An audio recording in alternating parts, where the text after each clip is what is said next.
Hello बच्चों, आज के इस लेक्चर वीडियो में मैं आपको कुछ इंपॉर्टेंट न्यूमेरिकल्स कराने वाला हूं। चैप्टर का नाम है मैकेनिकल प्रॉपर्टीज ऑफ सॉलिड। तो सबसे पहले इस लेक्चर वीडियो को देखने से पहले बच्चों, ये जो चैप्टर आपका मैकेनिकल प्रॉपर्टीज ऑफ सॉलिड, इससे रिलेटेड जितने भी टॉपिक वीडियोस हैं उन्हें आप अच्छे से देख लेना, ठीक है। देन इस लेक्चर वीडियो को देखना, ओके। तो देखो, जो पहला क्वेश्चन है, फर्स्ट क्वेश्चन है, वो क्या है। क्वेश्चन बहुत इंपॉर्टेंट क्वेश्चन है, ठीक है। देखो, ये क्वेश्चन मैंने क्यों लिया है अभी आपको थोड़ी देर के बाद समझ में आ जाएगा, लेकिन ये बहुत इंपॉर्टेंट क्वेश्चन है। ऐसे क्वेश्चंस आपके नीट आईआईटी में पूछे जाते हैं। बहुत ज़्यादा डिफिकल्ट नहीं होते हैं क्वेश्चंस, बस थोड़े ट्रिकी होते हैं, ठीक है। देखिए यहाँ पे क्वेश्चन में क्या कह रहा है, a wire of length 3 metre has a percentage strain of 0.017% under a tensile force. इसका मतलब ये है कि एक वायर है जिसका लेंथ 3 मीटर हमें गिवन है। मान लीजिए ये कोई वायर है, यहां से ये सस्पेंड कर रही है, ठीक है। इस तरीके से मान लीजिए कोई वायर है, ये कोई वायर है, और इसका जो लेंथ दे रखा है, इसका जो ओरिजिनल लेंथ है ये एल है, ठीक है। ये 3 मीटर लेंथ दे रखा है हमें, ठीक है। अब देखो यहाँ पे मान लीजिए कोई यहाँ से कोई लोड यहाँ पे सस्पेंड हो रहा है, ये लोड यहाँ पे सस्पेंड हो रहा है, जिसकी वजह से नीचे फोर्स लग रहा है, एफ फोर्स लग रहा है, ओके। तो इस फोर्स की वजह से यहाँ पे कुछ इलोंगेशन हो रहा होगा, ठीक है। वायर क्या होगी, स्ट्रेच होगी, तो यहाँ पे कुछ इलोंगेशन हो रहा है, डेल्टा एल का इलोंगेशन हुआ। यही हमें फाइंड भी करना है, find the extension in the wire. ये जो डेल्टा एल का जो इलोंगेशन है ना, इसी को एक्सटेंशन इन द वायर बोला जाता है। यही हमें कैलकुलेट करना है। ये जो लोड यहाँ पे सस्पेंड हो रहा है, इस लोड की वजह से क्या होगा बच्चों, आप किसी भी वायर को एफ फोर्स, मतलब कुछ लोड अगर सस्पेंड कर दोगे तो वो वायर क्या होगा, इलोंगेट होगा। तो उस वायर में स्ट्रेस भी, इस फोर्स की वजह से कुछ स्ट्रेस भी होगा और स्ट्रेन भी होगा। तो स्ट्रेन का जो परसेंटेज है वो हमें दे रखा है। परसेंटेज ऑफ स्ट्रेन कितना दे रखा है बच्चों, 0.017% दे रखा है। ये स्ट्रेन क्यों है बच्चों, इस फोर्स की वजह से, क्योंकि इस फोर्स की वजह से यहाँ पे इलोंगेशन हुआ है। इलोंगेशन होगा तो यहाँ पे डीफॉर्मेशन हुआ है। तो जब बॉडी में डीफॉर्मेशन होता है तो डीफॉर्मेशन की वजह से क्या होता है, स्ट्रेन होता है।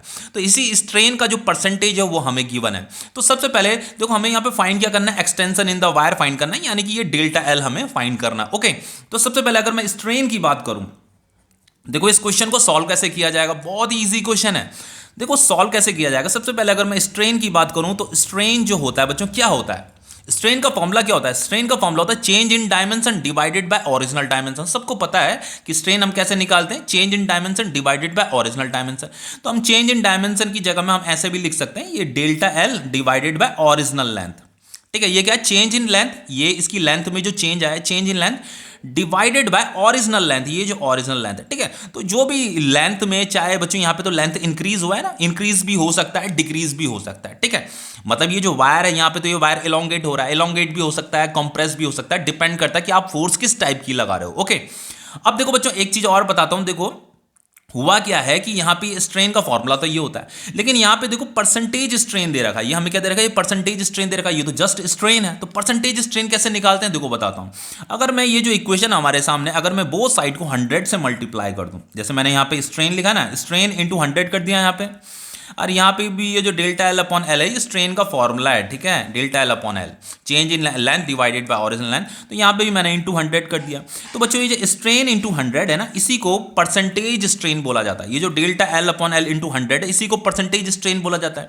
तो ये जो परसेंटेज स्ट्रेन है बच्चों, ये है। तो परसेंटेज स्ट्रेन कितना दे रखा, 0.017% दे रखा। तो यहाँ पे लिख दीजिए 0.017 लिख दीजिए, इस तरीके से लिख दीजिए, ओके। देन हो जाएगा आपका delta L divided by L into 100। हमें ये डेल्टा एल फाइंड करना है, तो delta L is equal to क्या हो जाएगा बच्चों, 0.017 इंटू ये एल डिवाइडेड बाय 100 हो जाएगा। इतना समझ में आ रहा है। तो ये delta L is equal to कितना हो जाएगा, 0.017 इंटू ये एल क्या है, ये ओरिजिनल लेंथ है। तो ओरिजिनल लेंथ कितनी दे रखी है, वायर की जो ओरिजिनल लेंथ है वो 3 मीटर दे रखी है। तो यहाँ पे ये 3 मीटर आ जाएगा, डिवाइडेड बाय 100 आ जाएगा, ठीक है। देन इसे सॉल्व कीजिए।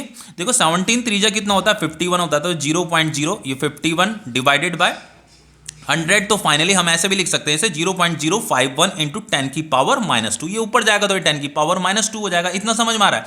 तो ये देखो बच्चों, किस में आया, मीटर में आया। किस में आया, मीटर में आया।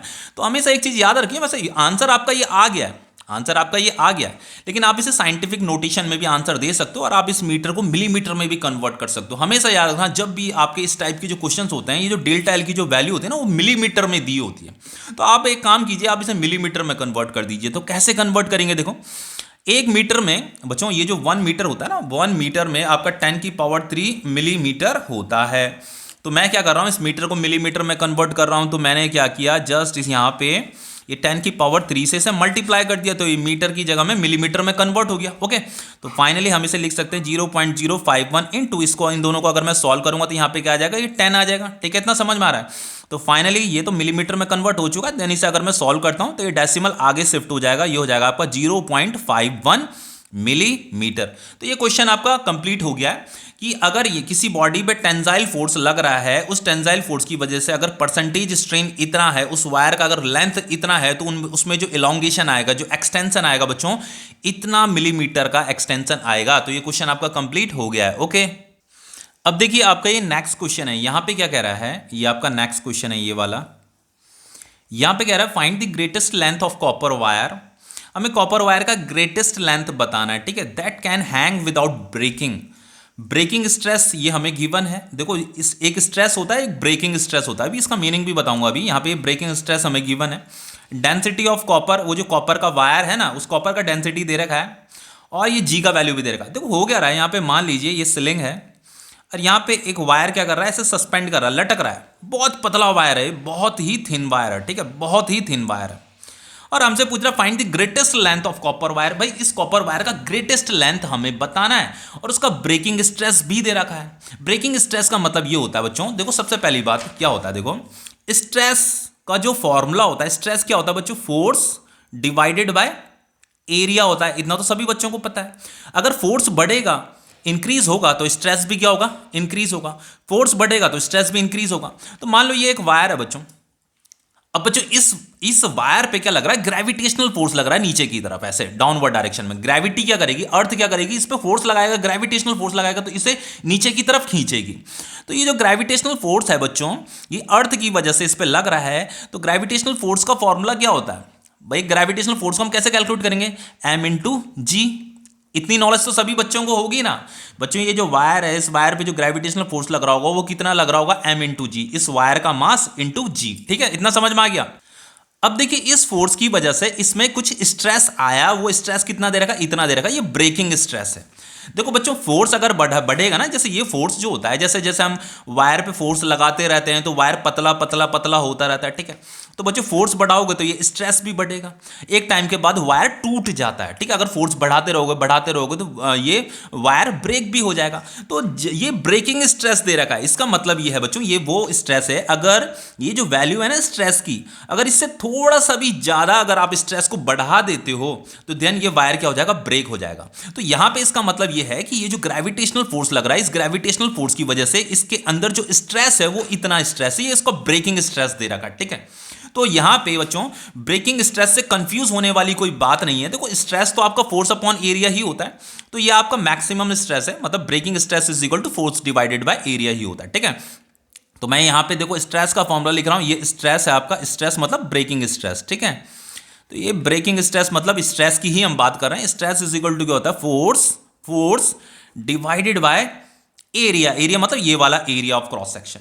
हमें इसका ग्रेटेस्ट लेंथ बताना है, हमें ये बताना है कि एक कॉपर का वायर है जिसका डेंसिटी इतना दे रखा है, उसका ब्रेकिंग स्ट्रेस इतना दे रखा है, इस फोर्स की वजह से इसमें इतना स्ट्रेस आ रहा है, इतना स्ट्रेस आ रहा है। तो देन इस वायर का मैक्सिमम लेंथ कितना होना चाहिए कि ये वायर जो है बच्चों टूटे ना, without breaking, that can hang without breaking. इतने फोर्स लगने के बावजूद भी, ये जो ग्रेविटेशनल फोर्स लग रहा है, इस फोर्स के लगने के बावजूद भी ये वायर जो है ब्रेक ना करे, टूटे ना, यहां पे सस्पेंड होती रहे, लटकी रहे, ये है कहने का मतलब। ठीक है, अब देखो इसे करेंगे कैसे, बहुत सिंपल क्वेश्चन है बच्चों, बहुत ही सिंपल क्वेश्चन है। देखो ब्रेकिंग स्ट्रेस कितना दे रखा, ये 7.2 इंटू 10 की पावर 7 दे रखा, तो इसकी जगह में यहाँ पे 7.2 इंटू 10 की पावर 7 आ जाएगा।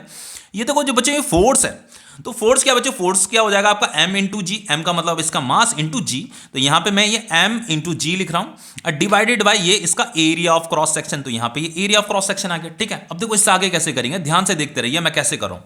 तो ऐसे करते हैं, यहाँ एक लाइन ड्रॉ कर देते हैं, पहले इधर सॉल्व करूंगा फिर इधर सॉल्व करूंगा। तो ये हो जाएगा आपका 7.2 इंटू 10 की पावर 7। देखो बच्चों ये मास ऑफ वायर है, तो अब देखो मास ऑफ वायर तो यहाँ पे कहीं पे गिवन नहीं है, हमें कहीं पे क्वेश्चन में गिवन है नहीं, लेकिन डेंसिटी गिवन है, डेंसिटी ऑफ कॉपर हमें गिवन है। तो देखो बच्चों डेंसिटी का फॉर्म, डेंसिटी का सिंबल ये होता है, डेंसिटी इज इक्वल टू क्या होता है, mass divided by volume of wire. ये मास ऑफ वायर है, ये वॉल्यूम ऑफ वायर है, डेंसिटी ऑफ वायर है। ठीक है, तो हमें यहाँ पे मास की वैल्यू पुट करनी है, तो मास इज इक्वल टू क्या हो जाएगा बच्चों, मास इज इक्वल टू हो जाएगा डेंसिटी इंटू वॉल्यूम हो जाएगा। इतना समझ में आ रहा है। तो यहाँ पे मास की जगह में मैं क्या कर रहा हूँ, ये डेंसिटी इंटू वॉल्यूम इंटू जी, ये एक्सेलरेशन ड्यू टू ग्रेविटी है, जी की value, divided by area of cross section. ठीक है, इतना समझ में आ गया। अब देखो आगे कैसे करेंगे, 7.2 इंटू 10 की पावर 7, ये डेंसिटी की वैल्यू तो हमारे पास है ही, डेंसिटी ऑफ कॉपर इतना देर का, तो डेंसिटी को एज इट इज रहने दीजिए। ये वॉल्यूम है, ये जो वायर है बच्चों, इस वायर का वॉल्यूम, ठीक है, ये जो वायर है इसका वॉल्यूम। अब देखो बच्चों, ये जो वायर होता है ना, ये सिलेंड्रिकल शेप का होता है। किस शेप का होता है? सिलेंड्रिकल शेप का होता है। जैसे ये जो वायर होता है ये सिलेंडर के शेप का होता है। तो बच्चों जो सिलेंडर का जो वॉल्यूम होता है वो कितना होता है? Area into total length. ये जो एरिया ऑफ क्रॉस सेक्शन है और ये जो उसका टोटल लेंथ है बच्चों, ये एरिया इनटू लेंथ क्या होता है? वॉल्यूम ऑफ वायर होता है। तो यहां पे ये जो वॉल्यूम ऑफ वायर हमें निकालना है ना, तो वॉल्यूम ऑफ वायर कैसे निकालेंगे बच्चों? एरिया, इसका area of cross section into length, जो भी इसका ये टोटल लेंथ है, जो भी इसका टोटल लेंथ है, यही लेंथ। तो फाइंड द ग्रेटेस्ट लेंथ, यही लेंथ तो हमें निकालनी है कि इसकी ग्रेटेस्ट लेंथ कितनी होने वाली है, कि इस पे जो ये जो फोर्स लग रहा है बच्चों, इस फोर्स की वजह से भी ये ब्रेक नहीं हो रहा है, टूट नहीं हो रहा है, एलोंगेट तो हुआ होगा लेकिन ये टूट नहीं रहा है, इसका ब्रेकिंग स्ट्रेस ये दे रखा है। ठीक है, तो ब्रेकिंग स्ट्रेस वो वैल्यू होती है बच्चों जिसकी ये मैक्सिमम स्ट्रेस है। अगर इस वैल्यू से थोड़ा सा भी ज्यादा स्ट्रेस अगर इसमें हो जाएगा तो ये वायर टूट जाएगी। अगर ये ग्रेविटेशनल फोर्स किसी भी तरीके से अगर किसी ने यहाँ कुछ एक्स्ट्रा फोर्स लगा दे तो वायर टूट जाएगी, लेकिन इस फोर्स की वजह से अब ये टूट नहीं रही है। ठीक है, तो ये वॉल्यूम की जगह में क्या आ गया? एरिया इंटू लेंथ आ गया, इंटू ये जी आ जाएगा, डिवाइडेड बाय एरिया आ जाएगा। तो बच्चों ये एरिया से एरिया तो कट जाएगा, एरिया ऑफ क्रॉस सेक्शन ये तो कट जाएगा। हमें क्या निकालना है? ये लेंथ निकालना है, find the greatest length of copper wire. तो लेंथ निकालिए, लेंथ इज इक्वल टू क्या हो जाएगा बच्चों आपका? ये हो जाएगा आपका 7.2 इंटू 10 की पावर 7 डिवाइडेड बाय ये डेंसिटी इंटू जी हो जाएगा। ठीक है, इतना समझ में आ रहा है बच्चों? अब देखो फाइनली यहां पे क्या होगा, देखो यहां पे ऐसे करते हैं। सबसे पहले अभी मुझे ये डेंसिटी चाहिए, जी का वैल्यू तो हमारे पास ये 10 मीटर पर सेकंड स्क्वायर है, और ये डेंसिटी भी मुझे दे रखा है 7.2 ग्राम पर सेंटीमीटर क्यूब दे रखा है। लेकिन बच्चों ये जो डेंसिटी है ना, इसे पहले केजी पर मीटर क्यूब में हमें कन्वर्ट करना पड़ेगा। ठीक है, एसआई यूनिट में कन्वर्ट करना पड़ेगा, क्योंकि जो डेंसिटी होता है, डेंसिटी का एसआई यूनिट क्या होता है? केजी पर मीटर क्यूब होता है। तो इस ग्राम पर सेंटीमीटर क्यूब को मैं केजी पर मीटर क्यूब में कन्वर्ट कर रहा हूं। तो देखो कैसे कन्वर्ट करेंगे बच्चों? डेंसिटी दे रखा है आपका यहाँ पे 7.2 ग्राम पर सेंटीमीटर क्यूब दे रखा है, तो इसे मैं केजी पर मीटर क्यूब में पहले कन्वर्ट कर रहा हूं। तो देखो कैसे कन्वर्ट करेंगे, 7.2 है इंटू ग्राम है डिवाइडेड बाय ये सेंटीमीटर क्यूब है, यानी कि centimetre into centimetre into centimetre. ठीक है, 3 बार इसे मल्टीप्लाई कर दीजिए यहाँ से, ये 1 सेंटीमीटर ये 1 ग्राम है। तो हम इसे देखो 7.2 लिखा बच्चों। 1 ग्राम इज इक्वल टू कितना केजी होता है पता होना चाहिए। 1 ग्राम इज इक्वल टू होता है 10 की पावर -3 केजी होता है। ठीक है, तो यहां मैंने 10 की पावर -3 से मल्टीप्लाई कर दिया, तो ये ग्राम किस में कन्वर्ट हो गया? केजी में कन्वर्ट हो गया। बच्चों दूसरा 1 सेंटीमीटर, इसे मुझे मीटर में कन्वर्ट करना, तो 1 सेंटीमीटर में 10 की पावर -2 मीटर होता है। 1 सेंटीमीटर में 10 की पावर -2 मीटर होता है, सभी बच्चों को पता होगा। तो 1 सेंटीमीटर की जगह में 10 की पावर -2 मीटर, 10 की पावर -2 मीटर, ये 10 की पावर -2 मीटर आ जाएगा। ठीक है, तो देखो ये केजी पर मीटर क्यूब हो गया। ठीक है, तो ये डेंसिटी इज इक्वल टू कितना हो जाएगा? ये 7.2 इंटू 10 की पावर -3, ये 10 की पावर -2, 10 की पावर -2, 10 की पावर -2, तो ऊपर जाएगा तो ये 10 की पावर 6 हो जाएगा। समझ में आ रहा है इतना? तो ये फाइनली क्या हो जाएगा? ये कन्वर्ट हो गया आपका केजी पर मीटर क्यूब में कन्वर्ट हो गया बच्चों। ठीक है, केजी पर मीटर क्यूब में कन्वर्ट हो गया। तो फाइनली हम इसे लिख सकते हैं 7.2 इंटू ये 10 की पावर -3 है, 10 की पावर 6 है, तो ये हो जाएगा 10 की power 3 KG per metre cube. इतना समझ में आ रहा है बच्चों? अब इस वैल्यू को मैं कहां पुट कर रहा हूं? यहां पुट करने वाला हूं, ये जो डेंसिटी है ना यहां पुट करने वाला हूं। ठीक है, तो देखो यहीं से आगे से सॉल्व कर लेते हैं। Length is equal to 7.2 into 10 की पावर 7। ये जो डेंसिटी है बच्चों, डेंसिटी देखो ये मैंने केजी पर मीटर क्यूब में कन्वर्ट कर दिए, तो ये वैल्यू मैं यहां पुट कर रहा हूं 7.2 इंटू 10 की पावर 3 इंटू जी का वैल्यू कितना दे रखा बच्चों? देखो जी का वैल्यू ये दे रखा 10 मीटर पर सेकंड स्क्वायर, तो यहां ये 10 पुट कर दिया। ठीक है, तो 7.2 से 7.2 कट जाएगा, तो ये हो जाएगा बच्चों ये 10 की पावर 7 डिवाइडेड बाय 10 की पावर 3 है, ये 10 भी है तो ये 10 की पावर 4 हो गया। तो फाइनली बच्चों लेंथ कितना आ रहा है? लेंथ आ रहा है आपका 10 की पावर 3 मीटर, यानी कि 10 की पावर 3 मीटर का मतलब लेंथ कितना आ रहा है बच्चों? 1000 मीटर आ रहा है। इसका मतलब ये जो वायर है ना, इसका लेंथ कितना होगा? इसका बच्चों जो ग्रेटेस्ट लेंथ होगा वो 1000 मीटर तक हो सकता है। ठीक है, अगर इससे थोड़ा सा भी मतलब इसमें अगर ज्यादा फोर्स लग गया तो देन क्या होगा बच्चों? ग्रेविटेशनल फोर्स की वजह से तो इतना लेंथ रहेगा, लेकिन थोड़ा सा भी ज्यादा फोर्स लग गया तो ये क्या हो जाएगा? ब्रेक हो जाएगा, टूट जाएगा। ओके, इतना समझ में आया? अब देखो बच्चों नेक्स्ट क्वेश्चन है आपका। देखो ये क्वेश्चन भी बहुत इंपॉर्टेंट क्वेश्चन है। ठीक है, देखिए इस क्वेश्चन में क्या कह रहा है? Sphere contracts in volume by 0.02% when taken to the bottom of a sea 2 kilometre deep. बच्चों ये सी है, सी की जो गहराई है वो 2 किलोमीटर दे रखी है। हमने क्या किया, एक स्पीयर को क्या किया, यहां 2 किलोमीटर डीप हमने यहां गहराई में रख दिया, प्लेस कर दिया। तो ऐसा करने से क्या हुआ बच्चों, उस पर कुछ ये वाटर की वजह से क्या होगा, प्रेशर, इस पर प्रेशर लगेगा, ठीक है। तो प्रेशर लगने की वजह से क्या होगा बच्चों, इसका वॉल्यूम क्या हो जाता है, थोड़ा सा डिक्रीज हो जाता है। वॉल्यूम क्या हो जाएगा, डिक्रीज हो जाएगा। देखो यहाँ पे कॉन्ट्रैक्ट लिखा हुआ है ना, कि ये जो स्पीयर है, स्पीयर क्या होने लगा, कॉन्ट्रैक्ट होने लगा, उसका वॉल्यूम कॉन्ट्रैक्ट होने लगा। तो उसका जो वॉल्यूम बच्चों कॉन्ट्रैक्ट हो रहा है, उसका जो वॉल्यूम कॉन्ट्रैक्ट हो रहा है, किस अमाउंट में कॉन्ट्रैक्ट हो रहा है, वो इस तरीके इतने अमाउंट में क्या हुआ, कॉन्ट्रैक्ट हो गया। तो ये उसका अमाउंट दे रखा है। मतलब एक्चुअल में क्या होता है बच्चों, जब भी हम किसी स्पीयर को लिक्विड के अंदर डाल देते हैं तो वो बॉडी थोड़ी श्रिंक होने लग जाती है, सिकुड़ने लग जाती है, स्ट्रेन की वजह से ऐसा होता है। तो स्ट्रेन का फॉर्मूला क्या होता है बच्चों, इस वाले केस में जो स्ट्रेन का फॉर्मूला होता है, देखो मैंने आपको बता रखा बच्चों, स्ट्रेन कई टाइप के होते हैं, स्ट्रेन आपके कई टाइप के होते हैं। अगर लेंथ चेंज हो रही है तो स्ट्रेन का formula delta L upon L होता है ना। और अगर बच्चों वॉल्यूम चेंज हो रहा है तो स्ट्रेन का फॉर्मूला क्या हो जाता है, डेल्टा वी अपॉन वी हो जाता है। ये है आपका decrease in volume divided by original volume. तो इसका वॉल्यूम कुछ डिक्रीज हुआ है, ये वॉल्यूम क्या हो गया इसका बच्चों, डिक्रीज हो गया। इसका ओरिजिनल वॉल्यूम तो ये था, लेकिन इसका वॉल्यूम कुछ डिक्रीज हो गया। अब इसका वॉल्यूम क्या हो गया, डिक्रीज हो गया। तो ये जो वॉल्यूम डिक्रीज हुआ इसे डेल्टा वी बोला जाता है। तो delta we divided by original volume क्या होता है, आपका स्ट्रेन होता है, ठीक है। इतना समझ में आ रहा है। तो स्ट्रेन क्या हो जाता है बच्चों, डेल्टा वी अपॉन वी हो जाता है। लेकिन बच्चों यहां पे ये कुछ परसेंट में दे रखा, देखो ये परसेंटेज दे रखा है कुछ, तो इससे कंफ्यूज नहीं होना बच्चों। ये जो स्ट्रेन है ना, स्ट्रेन को डेल्टा वी अपॉन वी बोलते हैं। इससे हमें क्या पता चलता है, इससे ये पता चलता है बच्चों कि ये जो वॉल्यूम जो डिक्रीज हो रहा है ना, वो किस रेट पे डिक्रीज हो रहा है। लेकिन अगर मैं यहां इंटू 100 और यहां इंटू 100 कर दूं दोनों साइड, तो ये परसेंटेज हो जाता है, ये स्ट्रेन परसेंटेज हो जाता है। तो ये जो हमारा 0.02% दे रखा है, ये स्ट्रेन परसेंटेज दे रखा है कि वो जो वॉल्यूम जो डिक्रीज हो रहा है ना, यहाँ पे ये जो वॉल्यूम डिक्रीज हो रहा है वो उस किस अमाउंट में, उस अमाउंट का परसेंटेज दे रखा है, ठीक है। ठीक है, कंफ्यूजन नहीं होना चाहिए। तो बच्चों ये स्ट्रेन इंटू परसेंट, ये हमें गिवन है, ये वैल्यू कितनी दे रखी है, 0.02%। तो यहाँ पे स्ट्रेन इंटू 100 मतलब ये परसेंटेज स्ट्रेन है, ये दे रखा 0.02%। ये delta V upon V into 100 किया हमने। तो finally delta V upon V is equal to कितना हो जाएगा बच्चों आपका, ये हो जाएगा आपका 0.02 डिवाइडेड बाय 100 हो जाएगा, ठीक है। तो इस वैल्यू को अभी हम पुट करेंगे, इसका यूज करेंगे, ठीक है। अभी अब देखो बच्चों यहाँ पे क्या दे रखा है, find the value of bulk modulus of the material of the sphere. ये स्फीयर बच्चों जिस मटेरियल का बना है उस मटेरियल का बल्क मॉडुलस हमें दे रखा है, ठीक है। सॉरी, उस बल्क मॉडुलस को हमें फाइंड करना है, ठीक है। उसका मॉडुलस ऑफ इलास्टिसिटी हमें निकालना है। तो देखो कैसे करेंगे बच्चों, सबसे पहले जो बल्क मॉडुलस होता है, बल्क मॉडुलस को बी से रिप्रेजेंट करते हैं। तो इसका जो फॉर्मूला होता है वो क्या होता है बच्चों, स्ट्रेस डिवाइडेड बाय स्ट्रेन होता है, सभी को पता है, ठीक है। स्ट्रेस डिवाइडेड बाय स्ट्रेन होता है। तो देखो बच्चों स्ट्रेन क्या होता है, ये डेल्टा वी अपॉन वी, इसी को क्या बोलते हैं, स्ट्रेन बोलते हैं, ठीक है। यहां पे देखो मैंने स्ट्रेन का फॉर्मूला बताया था आपको, डेल्टा वी अपॉन वी। तो ये डेल्टा वी अपॉन वी तो मैंने कैलकुलेट कर दिया है यहाँ पे, ठीक है। तो बच्चों ये bulk modulus is equal to हो जाएगा आपका, स्ट्रेस क्या होता है आपका, फोर्स डिवाइडेड बाय एरिया होता है, ठीक है। स्ट्रेन क्या होता है आपका, डेल्टा वी अपॉन वी होता है, ओके। इतना समझ में आ रहा है। अब देखो बच्चों एक और चीज आपको नॉलेज में पता होना चाहिए, ये फोर्स डिवाइडेड बाय एरिया क्या होता है बच्चों, प्रेशर का जो फॉर्मूला होता है ना, प्रेशर लिक्विड के केस में, अगर किसी बॉडी को अगर आप पानी के अंदर ले जा रहे हो बच्चों, जैसे हमने क्या किया, ये स्पेरिकल बॉडी को पानी के अंदर अंदर अंदर अंदर ले जा रहे हैं। अब बच्चों यहां पानी के अंदर ले जा रहे हैं तो पानी क्या कर रहा है, ये वाटर लिक्विड क्या कर रहा है, इस पर प्रेशर लगा रहा है, क्या लगा रहा है बच्चों, प्रेशर लगा रहा है। अब इस प्रेशर को आपको फाइंड करना है कि कितना प्रेशर इस पे लग रहा है।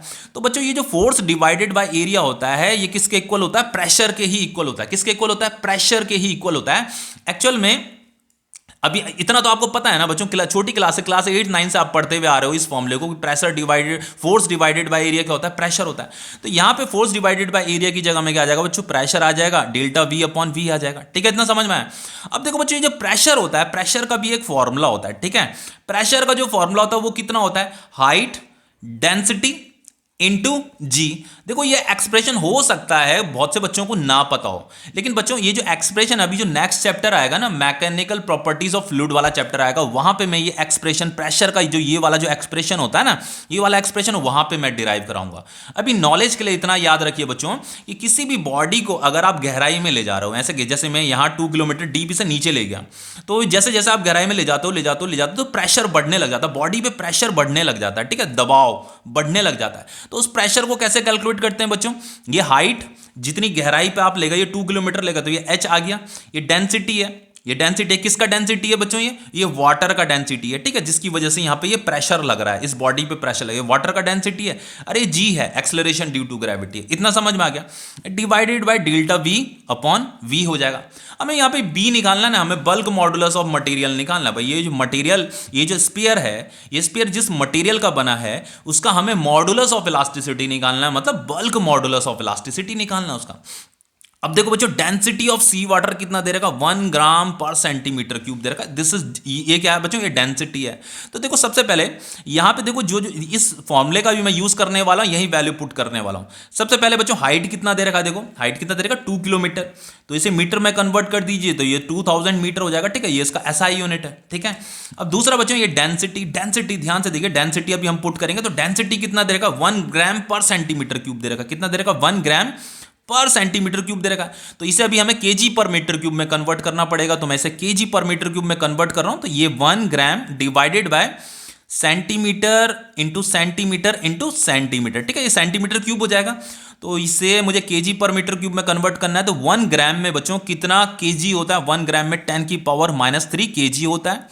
1 सेंटीमीटर में 10 की पावर -2 मीटर होता है। 1 सेंटीमीटर में 10 की पावर -2 मीटर, ये 10 की पावर -2 मीटर होता है, ठीक है। तो देन फाइनली ये जो डेंसिटी ऑफ वाटर आ रहा है, सी वाटर आ रहा है, वो कितना आ रहा है बच्चों? 10 की पावर -3, ये 10 की पावर -2, 10 की पावर -2, ये ऊपर चला जाएगा तो ये क्या हो जाएगा? 10 की पावर 6 हो जाएगा ना, समझ में आ रहा है ना? तो ये क्या हो जाएगा? केजी पर मीटर क्यूब हो जाएगा। तो finally density of sea water कितना हो जाएगा बच्चों? 10 की power 3 KG per metre cube होता है। तो बच्चों कुछ बच्चों को ये वैल्यूज लर्न भी कर लेनी चाहिए कि जो वाटर का जो डेंसिटी होता है केजी पर मीटर क्यूब में 10 की पावर 3 होता है, लेकिन बच्चों वाटर का जो डेंसिटी होता है ग्राम पर सेंटीमीटर क्यूब में कितना होता है? 1 होता है। 1 ग्राम पर सेंटीमीटर क्यूब, दोनों एक ही चीज है, अलग अलग नहीं है, समझ रहे हो? बस यहां पे मैं केजी पर मीटर क्यूब में से मीजर कर रहा हूं, यहां पे आपका ग्राम पर सेंटीमीटर क्यूब में मीजर कर रहे हैं, ठीक है। तो इस वैल्यू को मैं यहां पुट करने वाला हूं, यहां पुट करने वाला हूं। जी का वैल्यू भी हमें दे रखा है क्वेश्चन में, 10 दे रखा, ठीक है। बस हमें यहां वैल्यू पुट करनी है, बाकी कुछ नहीं करना। तो bulk modulus is equal to कितना हो जाएगा बच्चों? हाइट कितनी दे रखी है? 2000 मीटर दे रखी, तो मैं यहां 2000 पुट कर देता हूं। ये डेंसिटी कितनी दे रखी है? 10 की पावर 3 दे रखी है, 10 की पावर 3 यहां पुट कर देता हूं। जी का वैल्यू कितना दे रखा है? जी ये 10 दे रखा है, 10 यहां पुट कीजिए। अब बच्चों ये डेल्टा वी अपॉन वी अभी मैंने जस्ट फाइंड किया था, यहां पे 0.02 डिवाइडेड बाय 100 है, तो 0.02 डिवाइडेड बाय 100, ठीक है। तो लो डिवाइडेड बाय 100 भी कर दिया, ठीक है। तो चलिए इस 100 को ऊपर भेज देते हैं, डिवाइडेड बाय 100, तो 100 तो ऊपर चला जाएगा, ठीक है, ऐसा ऊपर चला जाएगा। देन बच्चों बल्क मॉडुलस कितना हो जाएगा? ये हो जाएगा आपका 2, देखिए 1 2 3 और ये 3 ये भी है, तो 3 या 3 6 7 8 9 हो जाएगा, ठीक है। तो 2 इंटू 10 की पावर 9 डिवाइडेड बाय कितना बच्चों? ये है आपका 0.02। तो यहां से अगर मैं डेसिमल हटाता हूं बच्चों, ये डेसिमल अगर मैं हटाता हूं तो यहां ऊपर क्या चला जाएगा? पावर चली जाएगी 10 की पावर 2, ठीक है। इतना समझ में आ रहा है? तो फाइनली बच्चों ये 2 से 2 कट जाएगा, और ये बल्क मॉडुलस ऑफ इलास्टिसिटी कितना आएगा बच्चों? ये जो बल्क मॉडुलस ऑफ इलास्टिसिटी है 10 की पावर 9 इंटू 10 की पावर 2 कितना हो जाएगा? 10 की पावर 11 हो जाएगा न्यूटन पर मीटर स्क्वायर, ठीक है। तो ये क्वेश्चन आपका कंप्लीट हो गया बच्चों, ठीक है। अब देखिए नेक्स्ट क्वेश्चन, ये क्वेश्चन बहुत इंपॉर्टेंट क्वेश्चन है, ध्यान से देखिएगा इसे।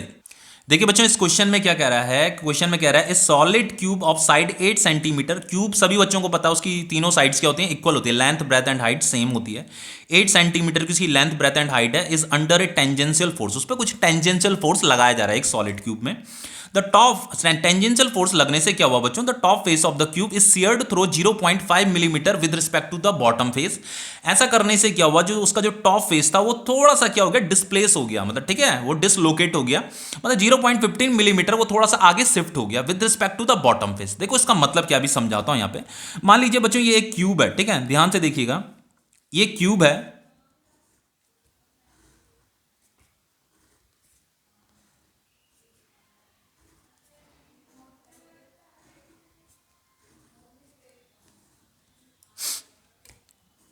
ठीक है बच्चों, ये क्यूब है, लेकिन क्यूब का देखो ये इसका बॉटम फेस है, ये इसका बॉटम फेस है, ध्यान से देखना बच्चों। अरे ये आपका टॉप फेस है। अरे ये क्वेश्चन आपका सियरिंग स्ट्रेन, सियरिंग स्ट्रेस और सियरिंग फोर्स वाला क्वेश्चन है, ठीक है। तो देखो यहां पे ये जो जब भी इस प्रकार का क्वेश्चन आता है, देखो यहां पे टेंजेंशियल फोर्स लग रही है। अब टेंजेंशियल फोर्स लगती कैसे, वो बहुत इंपॉर्टेंट चीज यहां पे बताने वाला हूं। अब देखो फोर्स कैसे लगानी है, देखो बच्चों फोर्स हमेशा जो टेंजेंशियल फोर्स होगी वो कैसी होगी? देखो सबसे पहले बच्चों ये जो आपका क्यूब होगा ना, ये कहीं ना कहीं से फिक्स हो रखा होगा। तो मान लीजिए ग्राउंड है, ये ग्राउंड में फिक्स हो रखा है, ठीक है। ऐसे ग्राउंड में क्या हो रखा है बच्चों? ये फिक्स हो रखा है, यहां से फिक्स है, ठीक है, यहां से फिक्स है। इसका जो नीचे वाला जो पार्ट है बच्चों, ये वाला जो पार्ट है इसका, ये वाला पार्ट फिक्स हो रखा है। तो ये वाला जो पार्ट, इसका जो लोअर पार्ट जो फिक्स है, और ये जो इसका अपर पार्ट है ना, इस अपर पार्ट में हमें ऐसे क्या लगानी है, टेंजेंशियल फोर्स लगानी है। ठीक है, इतना समझ में आया। जब जो वाला पार्ट बच्चों फिक्स रहेगा, ये नीचे वाला पार्ट फिक्स है ना, तो इसके जो अपोजिट, जो ऊपर वाला जो पार्ट जो इसके पैरेलल होगा, वहां पे जब आप फोर्स लगाओगे ना, उसके प्लेन में, उसके सरफेस में इस तरीके से जब फोर्स लगाते हो तो उसे टेंजेंशियल फोर्स बोला जाता है। देन जब आप इस प्रकार के फोर्स लगाते हो, देन कॉन्सेप्ट आता है आपका शियरिंग स्ट्रेन का, शियरिंग स्ट्रेस का और शियरिंग फोर्स का कॉन्सेप्ट आता है। ठीक है, समझ में आ रहा है इतना। अब देखिए यहां पे क्वेश्चन में क्या कह रहा है कि ये जो सॉलिड क्यूब है बच्चों, इसका साइड कितना दे रखा, मतलब इसकी जो लेंथ, ब्रेथ एंड इसकी जो हाइट दे रखी है वो 8 सेंटीमीटर दे रखी है। मतलब इसकी जो लेंथ है और ये जो ब्रेथ है और ये जो हाइट है, ये तीनों सेम है, 8 सेंटीमीटर की है। ठीक है, इतना समझ में आ गया। फिर कह रहा है अंडर ए टेंजेंशियल फोर्स, मतलब इसके ऊपर ऐसे टेंजेंशियल फोर्स लग रही है। और इसका बच्चों ये जो लोअर फेस है ना, देखो यहां पे with respect to bottom face भी कह सकते हो आप, इसका जो ये टॉप फेस है, इस टॉप फेस पे आप फोर्स लगा रहे हो, और जो बॉटम फेस है बच्चों, ये वाला जो बॉटम फेस है ये फिक्स होना चाहिए। ये क्या होना चाहिए, फिक्स्ड होना चाहिए। ठीक है, अब बच्चों हुआ क्या कि जैसे ये टेंजेंशियल फोर्स लगी, the top face of the cube is sheared 0.15 millimetre with respect to the bottom face. इसका मतलब क्या है, इसका मतलब ये है कि इस फोर्स के लगने से क्या हुआ कि बच्चों यहां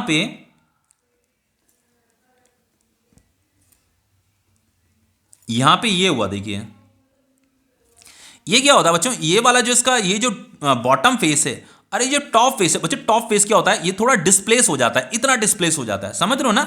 पहले देखो ये था उसका, ये वाला जो फेस था उसका, ये वाला फेस थोड़ा मैं इसे डार्क कर देता हूं। ये वाला फेस क्या हुआ, कुछ ऐसे करके बच्चों ये थीटा एंगल क्या हो जाता है, डिस्प्लेस हो जाता है। ठीक है, मतलब ये इंक्लाइंड हो जाता है थोड़ा सा थीटा एंगल। ठीक है, ये वाला थीटा एंगल इंक्लाइंड हो गया, इस वाले फोर्स की वजह से इंक्लाइंड हो गया। ओके, तो यहां पे जो कह रहा है ना, the top face of the cube is sheared through 0.50 millimetre. जो बच्चों इसका जो टॉप फेस था ना, वो यहां से लेकर के यहां तक क्या हुआ, डिस्प्लेस हो गया। तो इस वाली लेंथ को क्या बोला जाता है, डेल्टा एक्स बोला जाता है। यहां से लेकर के यहां तक की जो लेंथ है, ये जो यहां डिस्प्लेस हुई है, तो ये जो डेल्टा एक्स दे रखा है बच्चों, डेल्टा एक्स कितना दे रखा है, 0.15 मिलीमीटर दे रखा है। ठीक है, अब देखिए बच्चों बहुत इंपॉर्टेंट चीज यहां पे बताने वाला हूं। देखो यहां पे जो मॉडुलस ऑफ इलास्टिसिटी हमें गिवन है, ये जो क्यूब जिस मटेरियल का बना है, उस मटेरियल का मॉडुलस ऑफ इलास्टिसिटी हमें दे रखा है। मतलब इसका सॉरी, मॉडुलस ऑफ इलास्टिसिटी के भी टाइप्स होते हैं ना, तो ये एक होता है आपका यंग्स मॉडुलस, समझ में आ रहा ना, एक आपका यंग्स मॉडुलस होता है, एक आपका बल्क मॉडुलस होता है, और एक आपका शियरिंग मॉडुलस भी होता है। तो शियरिंग मॉडुलस को ही मॉडुलस ऑफ रिजिडिटी भी बोला जाता है। तो ये एक प्रकार का मॉडुलस ऑफ इलास्टिसिटी का ही टाइप होता है, जिसे हम मॉडुलस ऑफ रिजिडिटी भी बोलते हैं, और इसी को बच्चों शियरिंग मॉडुलस भी बोला जाता है, शियरिंग मॉडुलस भी बोला जाता है। ये मैंने टॉपिक में आपको बताया था। ओके, तो यहाँ पे जो शियरिंग मॉडुलस है बच्चों, वो हमें गिवन है, ये वैल्यू गिवन है। एक्चुअल में ये क्या होता है बच्चों, यहाँ पे जो वैल्यू दे रखी है वो डायन पर सेंटीमीटर स्क्वायर में दे रखी है। तो ये सीजियस सिस्टम है। देखो एक तो एसआई यूनिट होता है और एक सीजियस यूनिट होती है, तो ये सीजियस यूनिट दे रही है। ठीक है, वैसे जो बच्चों ये मॉडुलस ऑफ रिजिडिटी होता है, इसे न्यूटन पर मीटर स्क्वायर में मेजर किया जाता है, लेकिन यहाँ पे वो डायन पर सेंटीमीटर स्क्वायर में दे रखा है। तो मैं इस वैल्यू को जो है बच्चों न्यूटन पर मीटर स्क्वायर में कन्वर्ट नहीं कर रहा हूं, इस वैल्यू को मैं एज इट इज रहने दे रहा हूं। जो इसकी वैल्यू डायन पर सेंटीमीटर स्क्वायर में है, तो मैं इसे इसी उसमें रख रहा हूं। ठीक है, सीजीएस सिस्टम में ही मैं इसे रख रहा हूं। देन क्या होगा बच्चों, मुझे ये जो साइड है, देखो यहाँ सेंटीमीटर स्क्वायर है, तो मुझे इसे कन्वर्ट करने की जरूरत नहीं पड़ेगी, इसे कन्वर्ट करने की जरूरत नहीं पड़ेगी। ठीक है, बस मुझे ये जो मिलीमीटर दे रखा है ना, इस मिलीमीटर को सेंटीमीटर में कन्वर्ट करना पड़ेगा। ओके, तो मैं इसे सेंटीमीटर में कन्वर्ट कर रहा हूँ डेल्टा एक्स को। तो मुझे क्या करना पड़ेगा बच्चों, इसे डिवाइड करना पड़ेगा। 1 सेंटीमीटर में 10 मिलीमीटर होता है, तो मुझे डिवाइडेड बाय 10 करना पड़ेगा। तो ये किस में कन्वर्ट हो जाएगा बच्चों, सेंटीमीटर में कन्वर्ट हो जाएगा। ओके, तो फाइनली ये डेल्टा एक्स कितना हो जाएगा, जब आप इसे सॉल्व करोगे तो ये हो जाएगा आपका 0.015 सेंटीमीटर। ठीक है, इतनी तो आएगी इसकी वैल्यू, डेसिमल इधर शिफ्ट हो जाएगा ना। ओके ओके, सही है। ठीक है, ये सेंटीमीटर में मुझे मिल गई डेल्टा एक्स। अब देखो बच्चों हमें क्या करना है, शियरिंग स्ट्रेन निकालना है। तो शियरिंग स्ट्रेन कैसे निकाला जाता है, देखो शियरिंग स्ट्रेन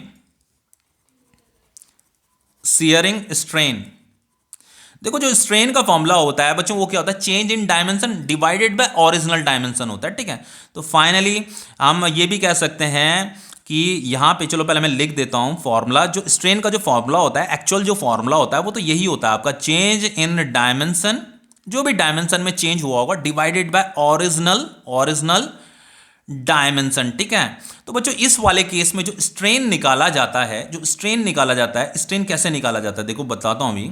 शियरिंग स्ट्रेन कैसे निकाला जाता है, चेंज इन डायमेंशन मतलब देखो यहां पे ये फोर्स लगा तो इस फोर्स की वजह से क्या हुआ बच्चों, ये बॉडी थोड़ा डिस्प्लेस हो गई, ये डेल्टा एक्स। तो यहां से लेकर के यहां तक ये डिस्प्लेस हो गई, तो ये डेल्टा एक्स कितना दे रखा बच्चों, ये 0.015 सेंटीमीटर दे रखा, ठीक है। तो यहां पे डेल्टा एक्स आ जाएगा डिवाइडेड बाय बच्चों, ये इसका लोअर फेस है और ये इसका टॉप फेस है, ठीक है। तो यहां से लेकर के यहां तक का जो हाइट होगा ना, जो लेंथ होगा, मतलब यहां से लेकर के यहां तक का, ये क्या है, मान लो ये एल है, तो यहां पे जो इसकी ये जो हाइट होगी इसे एल बोलते हैं इसे, ठीक है। तो ये जो भी वैल्यू होगी वो यहां पे आएगी, ओरिजिनल डायमेंशन, ठीक है। तो ये फाइनली क्या हो जाएगा बच्चों, देखो यहां पे शियरिंग स्ट्रेन जो हो जाएगा आपका, डेल्टा एक्स कितना है 0.015 दे रखा, 0.015 सेंटीमीटर। और ये लेंथ कितनी दे रही है, देखो मैंने स्टार्टिंग में ही बताया था, लेंथ ब्रेथ एंड हाइट कितना है 8 सेंटीमीटर है, ठीक है। तो यहाँ पे डिवाइडेड बाय 8 हो जाएगा। देन बच्चों इस वैल्यू को मैं कैलकुलेटर से सॉल्व करके आपको बता रहा हूं कितना आ रहा है।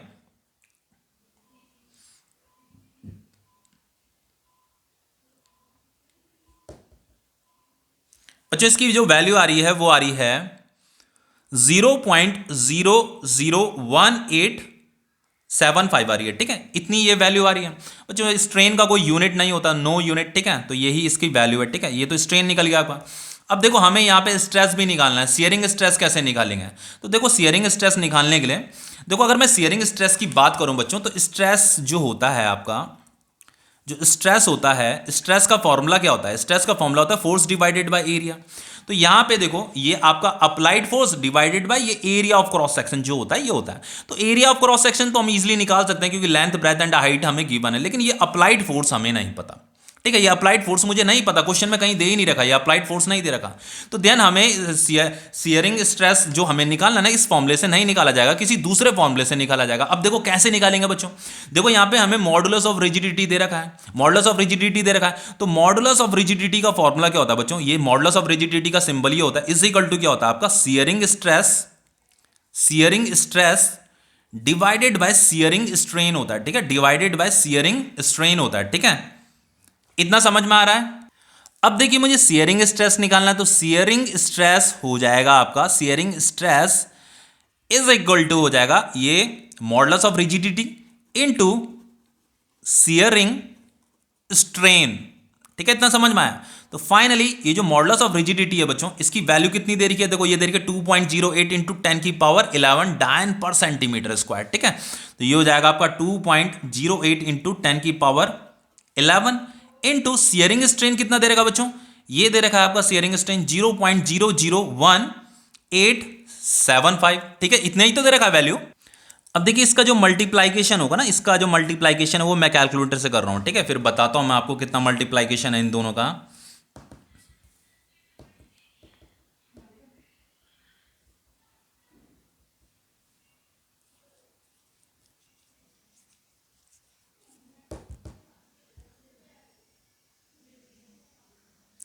बच्चों इसका जो मल्टीप्लाइकेशन आ रहा है वो आ रहा है 0.0039 आ रहा है, ठीक है। इनटू ये 10 की पावर 11 भी आएगा, है ना।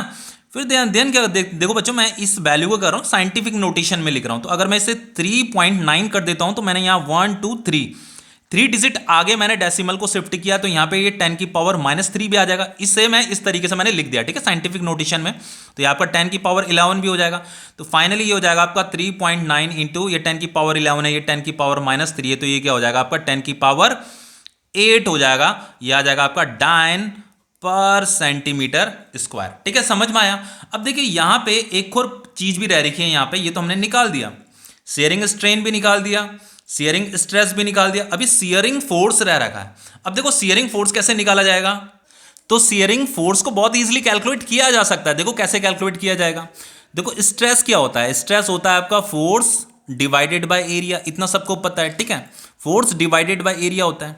तो बच्चों स्ट्रेस क्या है हमारा, कौन सा स्ट्रेस है यहाँ पे, तो शियरिंग स्ट्रेस है ना। स्ट्रेस कौन सा है, शियरिंग स्ट्रेस है। स्ट्रेस के टाइप होते हैं, बहुत सारे टाइप होते हैं, ठीक है। तो ये शियरिंग स्ट्रेस है, तो इस फोर्स को भी हम क्या बोलेंगे, शियरिंग फोर्स बोलेंगे। क्या बोलेंगे, शियरिंग फोर्स बोलेंगे। यही शियरिंग फोर्स हमें निकालना है। तो बच्चों शियरिंग फोर्स क्या हो जाएगा आपका, area of cross section into shearing stress हो जाएगा।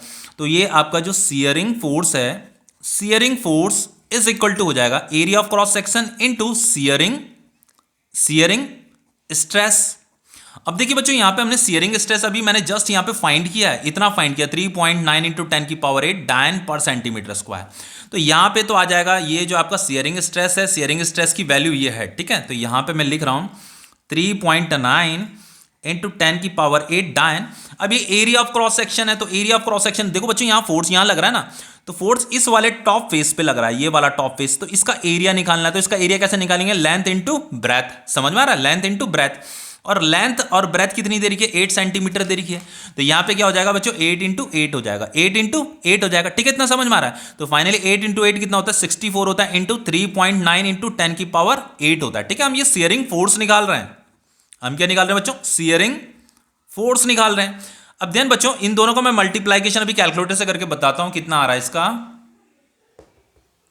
64 इंटू 3.9, तो ये आ रहा है बच्चों, ये इसकी वैल्यू आ रही है आपकी 249.6 इंटू, इसका मल्टीप्लाइकेशन कर दिया, ठीक है, इतना आ रहा है, इंटू 10⁸ आ रहा है, ठीक है। यहां डायन लिख दीजिए, डायन लिख दीजिए, ठीक है। देखो वैसे फोर्स का जो यूनिट होता है बच्चों, एसआई सिस्टम में तो फोर्स का यूनिट न्यूटन होता है, लेकिन बच्चों देखो मैंने स्टार्टिंग से ही जो सीजीएस सिस्टम में आंसर को सॉल्व करते हुए आ रहा हूं, यहां देखो मैंने इसे कन्वर्ट नहीं किया था, मैं डायन में ही वैल्यू को रखा हुआ था, इसीलिए आपका आंसर भी डायन में ही आएगा। लेकिन अभी देखो मैं इसे साइंटिफिक नोटेशन में लिखने जा रहा हूं, तो इस डेसिमल को अगर मैं यहां शिफ्ट कर देता हूं 2.496, ऐसे मैंने डेसिमल को यहां शिफ्ट कर दिया, तो मैं इसे 10⁸ इस तरीके से लिख सकता हूं साइंटिफिक नोटेशन में, तो ये 10⁸ हो जाएगा। तो फाइनली आप इसे ऐसे लिख सकते हो, ये जो आपका 2.496 है ना बच्चों, इसे आप राउंड ऑफ में 2.5 भी लिख सकते हो, ठीक है। मैंने ये 2.5 लिख दिया, इनटू ये 10⁸ है, ये 10⁸ है, तो ये कितना हो जाएगा आपका 10⁸10 हो जाएगा डायन, ठीक है। तो ये क्वेश्चन आपका कंप्लीट हो गया, शियरिंग फोर्स भी आपका निकल गया। अब देखिए जो नेक्स्ट क्वेश्चन आपका बहुत इंपॉर्टेंट क्वेश्चन है बच्चों, ये क्वेश्चन आपका इलास्टिक पोटेंशियल एनर्जी से है ये, ठीक है। तो सबसे पहले आप इलास्टिक पोटेंशियल एनर्जी का टॉपिक अच्छे से देख लेना। इलास्टिक पोटेंशियल एनर्जी का अगर मैं फॉर्मूला आपको बताऊं, तो मैंने उसका एक्सप्रेशन आपको डिराइव कराया था, बहुत इंपॉर्टेंट एक्सप्रेशन है उसका, ठीक है। डिफिकल्ट भी लगता है बच्चों को, इसलिए मुझे इस टॉपिक से रिलेटेड 2 क्वेश्चन मैं यहां पे कराने वाला हूं आपको। देखिए इलास्टिक पोटेंशियल एनर्जी का जो सिंबल होता है बच्चों, elastic potential energy stored in a wire, उसका सिंबल U होता है, ओके। और उसका फॉर्मूला होता है half into stress into strain into volume of wire, ठीक है, वॉल्यूम ऑफ वायर। बस ये एक्सप्रेशन आपको याद रखना है, ठीक है। जब मैंने टॉपिक आपको पढ़ाया था वहां पे भी बताया था कि इस एक्सप्रेशन को याद कर लेना, ओके। देखिए बच्चों क्वेश्चन बहुत सिंपल है। देखो यहाँ पे एक वायर दे रखा है, ठीक है, मान लीजिए कोई एक वायर है। सबसे पहले इलास्टिक पोटेंशियल एनर्जी क्या होता है थोड़ा सा मैं यहाँ पे आपको एक्सप्लेन कर देता हूँ। देखो बच्चों कोई भी अगर वायर है, उस वायर को अगर आप खींच रहे हो, मतलब इलोंगेट कर रहे हो या कंप्रेस कर रहे हो, कंप्रेस, देखो इलोंगेट करने से तो क्या होता है, वायर का लेंथ लंबा होने लग जाता है, लेकिन कंप्रेस करने से क्या होता है, वायर का लेंथ थोड़ा छोटा होने लग जाता है, ठीक है। तो यहाँ पे क्या हो रहा है, देखो बच्चों यहाँ पे हमें elastic potential energy, calculate the elastic potential energy stored in the wire of length. उस वायर का जो ओरिजिनल लेंथ है वो 0.4 मीटर दे रखा है, उसका क्रॉस सेक्शनल एरिया भी दे रखा है 1 सेंटीमीटर स्क्वायर। आगे लिखा है when compressed with load of 4 kg WT, इतना लोड उसके ऊपर रखा हुआ है अलोंग इट्स लेंथ, जिसकी वजह से वायर क्या हो रहा है, कंप्रेस हो रहा है, वायर का लेंथ मतलब छोटा हो रहा है। अब ऐसा समझिए कि मान लो यहाँ पे इसके ऊपर कुछ लोड रखा हुआ है, क्या रखा हुआ है, लोड रखा हुआ है, ठीक है। ऐसे मान लीजिए ग्राउंड है, ग्राउंड में ये एक वायर है और यहाँ पे एक लोड हमने रखा हुआ है, तो लोड रखने से क्या हुआ बच्चों, इसका लेंथ थोड़ा छोटा हो गया, ये क्या हो गया, वायर क्या हो गया, कंप्रेस हो गया, ये वायर क्या हो गया बच्चों, कंप्रेस हो गया, ठीक है। ये वायर इतना यहां से लेकर के यहां तक ये कंप्रेस हो गया है, ये समझ में, इतना समझ में आ रहा है। तो ये डेल्टा एल क्या हो गया, कंप्रेस हो गया। देखो बच्चों हम जब फोर्स लगाने से वो इलोंगेट भी हो सकता है, कंप्रेस भी हो सकता है, लेकिन यहां पे वायर क्या हुआ है, कंप्रेस हुआ है। कंप्रेस करने से बच्चों इस पे ये कंप्रेस क्यों हुआ, क्योंकि ये जो लोड ऊपर रखा हुआ है ना, इसकी वजह से क्या लग रहा है, इसमें नीचे की तरफ फोर्स लग रहा है, ग्रेविटेशनल फोर्स। भाई इस लोड पे क्या लग रहा है, ऐसे ग्रेविटी से नीचे खींच रहा होगा, जिसकी वजह से ये क्या हो रहा है, कंप्रेस होने में लगा हुआ है। तो इस पे जो फोर्स लग रहा है, जिसकी वजह से अगर ये वायर कंप्रेस होगा तो इसके अंदर एनर्जी स्टोर होने लग जाता है। उसी स्टोर्ड एनर्जी को क्या बोला जाता है, इलास्टिक पोटेंशियल एनर्जी बोला जाता है। तो उसी इलास्टिक पोटेंशियल एनर्जी को हमें इस फॉर्मूले से हम कैलकुलेट करेंगे, ठीक है। अब देखो बच्चों उसका फॉर्मूला क्या होता है, 1/2 stress into strain into volume of wire, volume of wire. देखो वॉल्यूम ऑफ वायर तो इजीली कैलकुलेट हो जाएगा, देखो इस वायर को देखिए, ये आपका सिलेंड्रिकल शेप का है ना, सिलेंड्रिकल शेप का तो है, तो वॉल्यूम ऑफ वायर कैसे निकालते हैं बच्चों, area of cross section into जो भी उसका ओरिजिनल लेंथ होगा, ये जो एरिया ऑफ क्रॉस सेक्शन होगा, ठीक है। तो देखो एरिया ऑफ क्रॉस सेक्शन भी दे रखा है और उसका लेंथ भी दे रखा है, तो वॉल्यूम तो निकल जाएगा वायर का, कोई बड़ी बात नहीं है। लेकिन बच्चों अगर हम स्ट्रेस की बात करें तो स्ट्रेस भी निकल जाएगा। स्ट्रेस कैसे निकलेगा बच्चों, देखो स्ट्रेस क्या होता है आपका, स्ट्रेस जो होता है, स्ट्रेस होता है आपका फोर्स डिवाइडेड बाय एरिया। तो देखो एरिया ऑफ क्रॉस सेक्शन तो दे रखा है इसका, और फोर्स किसकी वजह से लग रहा है, ये जो लोड इसके ऊपर रखा हुआ है ना बच्चों, ये जो लोड रखा हुआ है इसके ऊपर, वो लोड कितना है बच्चों, लोड 4 kg WT के बराबर है, ठीक है। ये 4 kg WT को अभी कैसे न्यूटन में कन्वर्ट करते हैं अभी बताता हूं आपको।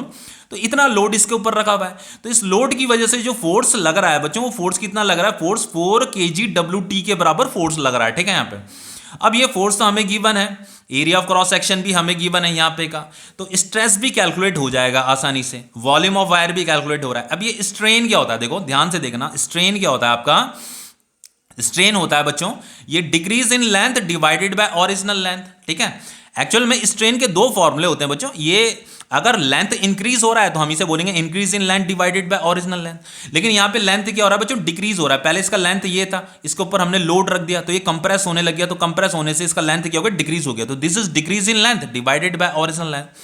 अब देखो बच्चों इसका जो ओरिजिनल लेंथ था, ओरिजिनल लेंथ तो हमारे पास है, लेकिन ये डिक्रीज इन लेंथ हमारे पास नहीं है, तो देन हम स्ट्रेन के लिए ये वाला फॉर्मूला यूज नहीं कर सकते, ठीक है। तो हम स्ट्रेन के लिए कौन सा फॉर्मूला यूज करेंगे, देखो अभी बताता हूं।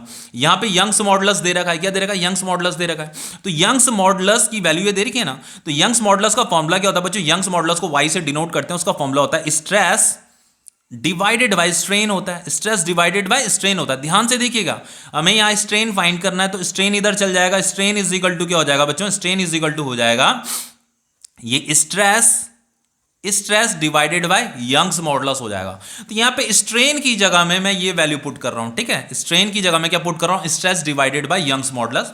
तो यहाँ पे ये जो फॉर्मूला है ना बच्चों, यू का मतलब elastic potential energy stored in wire, उसका जो सिंबल होता है यू से उसे डिनोट करते हैं, ठीक है, सिंबल उसका यू होता है, इज इक्वल टू हो जाएगा 1/2 इंटू स्ट्रेस आएगा यहाँ पे। स्ट्रेन की जगह में क्या आ जाएगा, देखो स्ट्रेन क्या हो जाएगा, stress divided by Young's modulus हो जाएगा, तो यहां पे आ जाएगा stress divided by Young's modulus, Y का मतलब यंग्स मॉडुलस। ये आपका क्या वॉल्यूम ऑफ वायर है, तो ये हो गया आपका वॉल्यूम ऑफ वायर, ठीक है, वॉल्यूम ऑफ वायर। अब देखो इसे आगे कैसे सॉल्व करेंगे, देखो बच्चों यहां पे ये हो गया आपका 1/2।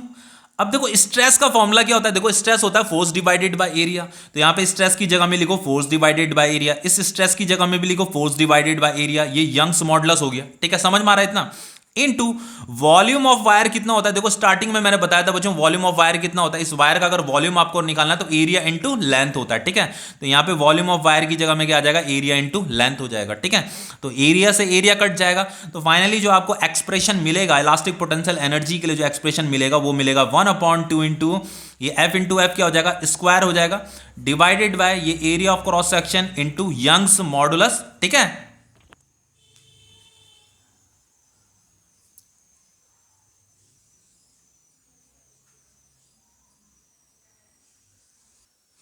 इनटू लेंथ हो जाएगा, ये वाला लेंथ हो जाएगा, ओके। अब देखो हमें जस्ट यहां पे वैल्यू पुट करनी है, बाकी कुछ नहीं करना है बच्चों। देखो यहां पे मैं वैल्यू पुट करने जा रहा हूं। सबसे पहले देखो बच्चों अगर हम फोर्स की बात करें, देखो यहां पे जो फोर्स इसके ऊपर जो लोड रखा हुआ था उसकी वजह से जो फोर्स लग रहा था, कितना लग रहा था, 4 kg WT के बराबर फोर्स लग रहा था। तो सबसे पहले इसे कन्वर्ट कर लेते हैं। यहां पे देखो फोर्स कितना दे रखा है, फोर्स दे रखा है 4 kg WT, इसे हमें न्यूटन में कन्वर्ट करना है। तो न्यूटन में कैसे कन्वर्ट करेंगे, देखो उसका एक तरीका होता है बच्चों, हमें क्या करना है, जो 4 kg एक्चुअल में इसके ऊपर 4 kg का एक मास रखा हुआ है, तो उसकी वजह से जो यहाँ पे जो फोर्स लगेगा वो कितना फोर्स लगेगा, फोर्स कितना होता है बच्चों, फोर्स मतलब उसकी वजह से जो वेट होगा वो कितना होगा, m इंटू जी होगा। वेट का फॉर्मूला क्या होता है, m इंटू जी। तो इसका मास 4 इंटू जी का वैल्यू कितना दे रखा है, ये 10 दे रखा है। तो आपको क्या करना है, जस्ट इस 4 के साथ 10 को मल्टीप्लाई कर देना है, तो ये न्यूटन में कन्वर्ट हो जाता है। किस में कन्वर्ट हो जाता है, न्यूटन में कन्वर्ट हो जाता है। तो फोर्स कितना मिल गया, 4 इंटू 10 कितना, 40 न्यूटन हमें फोर्स मिल गया, ठीक है, इतना समझ में आ रहा है। तो फाइनली ये फोर्स कितना हो जाएगा बच्चों, ये आपका 40 न्यूटन है, तो यहां पर आ गया 40 इंटू 40, ठीक है। अब देखो बच्चों लेंथ की अगर हम बात करें तो लेंथ हमें कितना दे रखा था, यहाँ पे ये 0.4 मीटर दे रखा लेंथ, तो लेंथ तो यहाँ पे 0.4 एज इट इज यहाँ पे लिख दीजिए, डिवाइडेड बाय बच्चों ये यंग्स मॉडुलस कितना दे रखा है, देखो यंग्स मॉडुलस दे रखा है 1 इंटू 10 की पावर 11, तो ये यंग्स मॉडुलस यहाँ पे आ जाएगा 1 इंटू 10⁻11। और ये उसका एरिया ऑफ क्रॉस सेक्शन भी दे रखा है। तो एरिया ऑफ क्रॉस सेक्शन कितना दे रखा है, 1 सेंटीमीटर स्क्वायर दे रखा है। तो इसे पहले मीटर स्क्वायर में कन्वर्ट कर लेते हैं। तो कैसे इसे कन्वर्ट करेंगे मीटर स्क्वायर में, देखो बच्चों एरिया जो दे रखा है 1 सेंटीमीटर स्क्वायर दे रखा है। तो इसे मीटर स्क्वायर में पहले कन्वर्ट कर लेते हैं। ये 1 सेंटीमीटर इंटू 1 सेंटीमीटर हो जाएगा।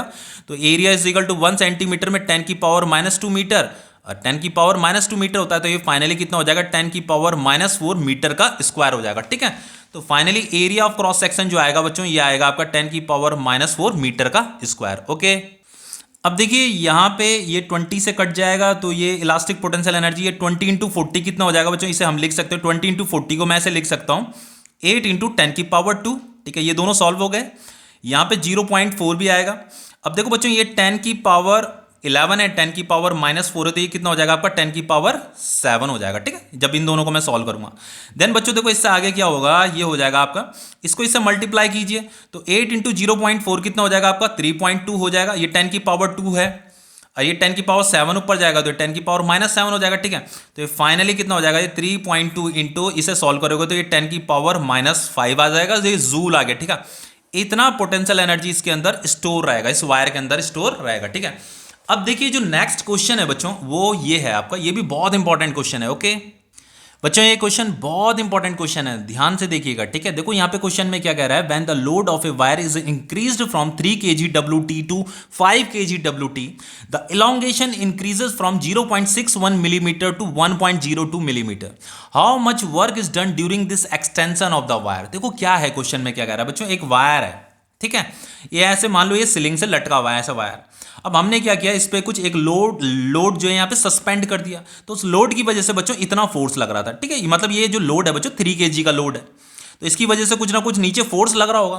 तो कितना फोर्स लग रहा होगा, देखो फोर्स तो यहाँ पे ये 3 kgWt दे रखा है, लेकिन इसे आप न्यूटन में कन्वर्ट कर सकते हो। पता कैसे कन्वर्ट करोगे, आपको क्या करना होता है बच्चों, जस्ट इसे जो जी का वैल्यू होता है ना, जी का वैल्यू कितना होता है बच्चों 9.8 मीटर पर सेकंड स्क्वायर होता है, जी एक्सेलरेशन ड्यू टू ग्रेविटी। ठीक है, अब जी का वैल्यू वैसे यहाँ पे गिवन तो हमें है नहीं, वैसे समटाइम जी का वैल्यू 10 भी दिया रहता है, तो देन कैलकुलेशन इजी हो जाती है। यहाँ पे तो दे नहीं रखा, तो यहाँ पे हम जी का वैल्यू 9.8 लेकर के चलेंगे। जब वैल्यू गिवन नहीं होती देन आपको जी का वैल्यू 9.8 लेना है। ठीक है, अगर 10 दी होती तो मैं 10 लेता यहाँ पे जी का वैल्यू।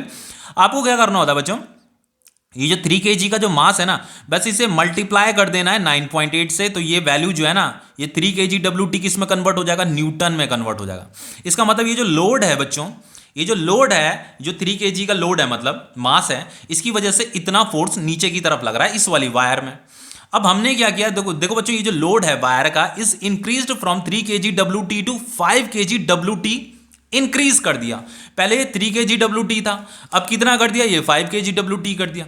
मतलब इस फोर्स को इंक्रीज कर दिया। तो फोर्स कितना हो गया, ये 5 इंटू, जैसे यहाँ पे 3 इंटू 9.8 किया था, जस्ट यहाँ 9.8 से सब मल्टीप्लाई कर दीजिए तो ये न्यूटन में कन्वर्ट हो जाता है। तो यहाँ पे हमने फोर्स क्या कर दिया, इंक्रीज कर दिया।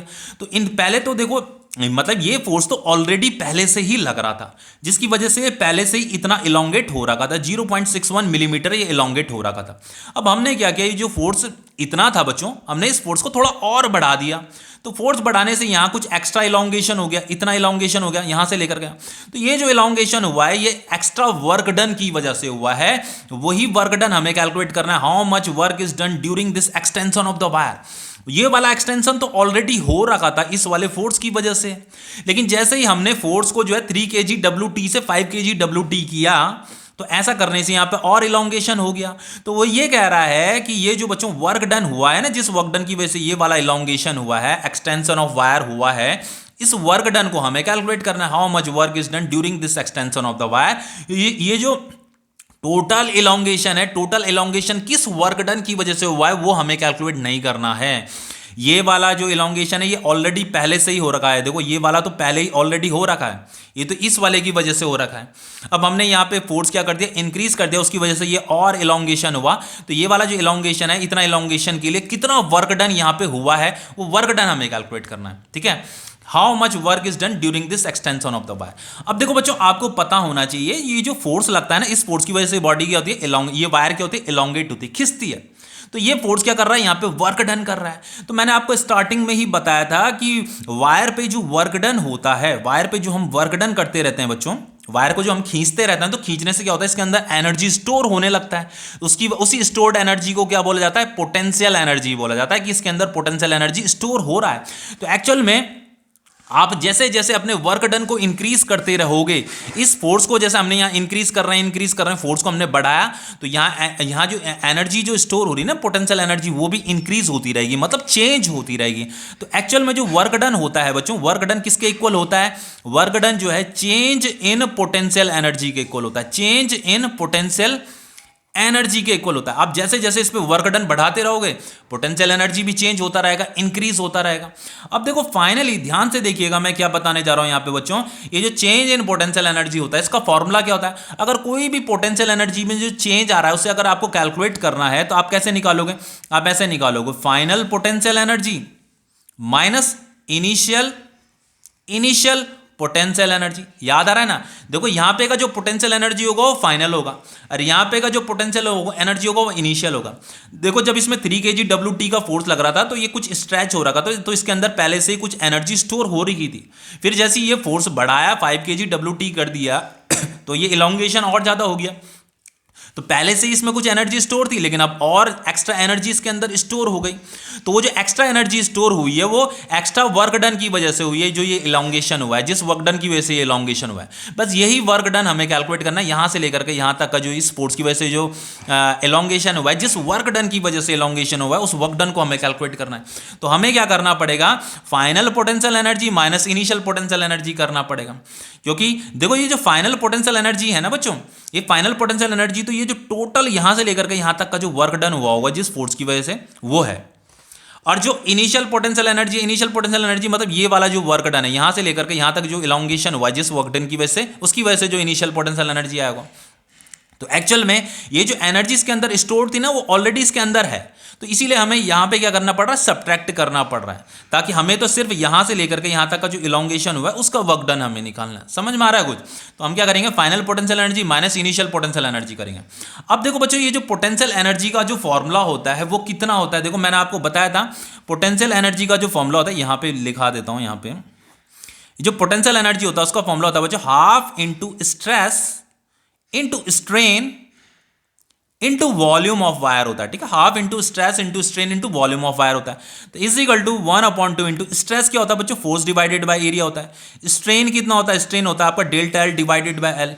और वॉल्यूम ऑफ वायर कितना होता है, area of cross section into length of wire होता है। तो ये एरिया इंटू एल तो कट जाता है। तो बच्चों ये जो आपका एक्सप्रेशन है, ये पोटेंशियल एनर्जी का एक्सप्रेशन आ गया 1/2 into F into delta L. ठीक है, ये इलास्टिक पोटेंशियल एनर्जी का फॉर्मूला है, ये भी एक एक्सप्रेशन होता है इसका, half into F into half into F into delta L. ठीक है, अब देखो क्या करने वाला हूं, देखो यहां पे हमें वर्क डन निकालना है, वर्क डन निकालना है।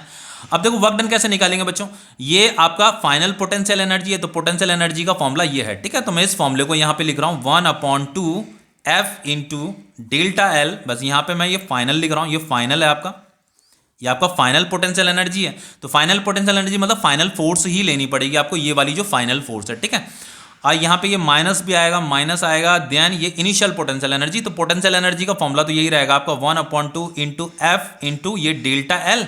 बस ये इनिशियल है, ये क्या है बच्चों, इनिशियल है। ठीक है, ये इनिशियल पोटेंशियल एनर्जी है। Final potential energy minus initial potential energy क्या होगा, आपका वर्क डन आएगा।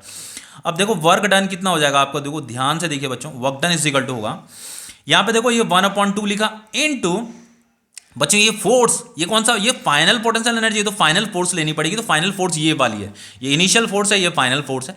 5 kgWT मतलब 5 इंटू 9.8 न्यूटन। ठीक है, तो यहाँ पे लिख दें 5 into 9.8 Newton into delta L. तो डेल्टा एल बच्चों यहाँ पे कितना इलोंगेशन आया है, देखो ये फाइनल इलोंगेशन कितना है, ये वाला फाइनल इलोंगेशन। ठीक है, डेल्टा एल का मतलब इंक्रीज इन लेंथ, जो इलोंगेशन है। तो इलोंगेशन बच्चों इतना है, तो ये मिलीमीटर में लिखा हुआ है इलोंगेशन। तो इस इलोंगेशन को सबसे पहले हमें मीटर में कन्वर्ट करना पड़ेगा। तो डेल्टा एल तो ये कितना दे रखा है आपका 1.02 मिलीमीटर दे रखा है। तो इसे मीटर में कन्वर्ट करने के लिए आप क्या करोगे, 1.02 इंटू इसे 10⁻³ से मल्टीप्लाई कर दीजिए, मीटर में कन्वर्ट हो जाएगा। ठीक है, तो इस वैल्यू को मैं यहां पुट कर रहा हूं, ये हो जाएगा आपका, ये डेल्टा एल है। ठीक है, 1.02 इंटू 10⁻³ ठीक है, इतना समझ में आ रहा है। अब देखो बच्चों यहां माइनस आ जाएगा, देन हम यहाँ वैल्यू पुट करेंगे 1/2 इंटू ये इनिशियल पोटेंशियल एनर्जी है, तो इनिशियल फोर्स लेना पड़ेगा। इनिशियल फोर्स ये वाला है 3 इंटू 9.8 न्यूटन, तो यहाँ पे आ जाएगा 3 इंटू 9.8 न्यूटन इंटू ये डेल्टा एल, ये कौन सा है इनिशियल, ये वाला इनिशियल, ठीक है। ये जो इंक्रीज इन लेंथ है इनिशियल, वो कितना 0, डेल्टा एल यहाँ पे कितना दे रखा है इनिशियल 0.61 मिलीमीटर दे रखा है। तो बच्चों इसे मीटर में कन्वर्ट कैसे करोगे आप, इसे 10 की पावर -3 से मल्टीप्लाई कर दीजिए, मीटर में कन्वर्ट हो जाएगा। तो इस वैल्यू को मैं यहाँ लिख रहा हूँ, ठीक है, 0.61 इंटू 10 की पावर -3 मीटर। ओके, नाउ बच्चों देखो क्या करना है, यहाँ पे जो कॉमन आ रहा है उसे कॉमन ले लीजिए, 1/2 कॉमन आ जाएगा, यहाँ पे भी है 9.8, यहाँ पे भी है तो ये 9.8 भी कॉमन आ जाएगा। ये 10 की पावर -3 यहाँ पे भी है, यहाँ पे भी है, तो ये 10 की पावर -3 भी यहाँ पे आ जाएगा।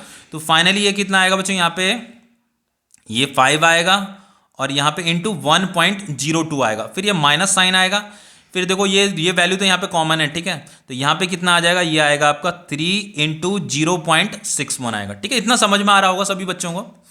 नाउ बच्चों ये जो वर्क डन हो जाएगा आपका, वर्क डन जो हो जाएगा आपका, ये हो जाएगा आपका, देखो यहाँ से इसे काट लीजिए, 2 4 जा 8, 2 9 जा 18, ये हो गया आपका 4.9 इंटू 10 की पावर -3 हो गया। ओके, अब देखो अगर मैं इसे मल्टीप्लाई करता हूँ तो ये कितना हो जाएगा बच्चों, ये हो जाएगा आपका 0 1, ये 5.10 हो जाएगा इन दोनों का मल्टीप्लाइकेशन, माइनस ये हो जाएगा आपका, ये हो जाएगा 1.83 हो जाएगा। ओके, नाउ बच्चों इसके बाद हम क्या करेंगे, वर्क डन जो आ जाएगा आपका, ये हो जाएगा आपका 4.9 इंटू 10 की पावर -3। इसे जब मैं सब्ट्रैक्ट करूंगा तो मैं कैलकुलेटर से करके बताता हूं कितनी आ रही है इसकी वैल्यू। बच्चों इसकी जो वैल्यू आ रही है वो आ रही है 3.27, ठीक है। अब इन दोनों को अगर मैं मल्टीप्लाई करता हूं तो मल्टीप्लाई करके इनकी जो वैल्यू आ रही है,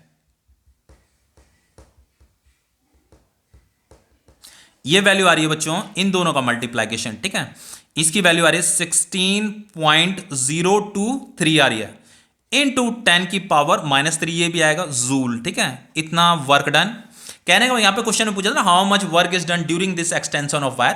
देखो ये तो ऑलरेडी क्या हो रखा था, यहाँ पे वायर का एक्सटेंशन हो रखा था। जैसे हमने लोड बढ़ाया, लोड बढ़ाने से ये जो एक्स्ट्रा एक्सटेंशन हुआ है, इस एक्स्ट्रा एक्सटेंशन के लिए कितना वर्क डन हमें करना पड़ा है वो हमें निकालना था। तो ये वर्क डन इस तरीके से निकाला जाता है, बहुत ही इंपॉर्टेंट क्वेश्चन है, इस तरीके से ये वर्क डन निकाला जाता है, ठीक है। तो ये क्वेश्चन भी आपके कंप्लीट हो गए हैं।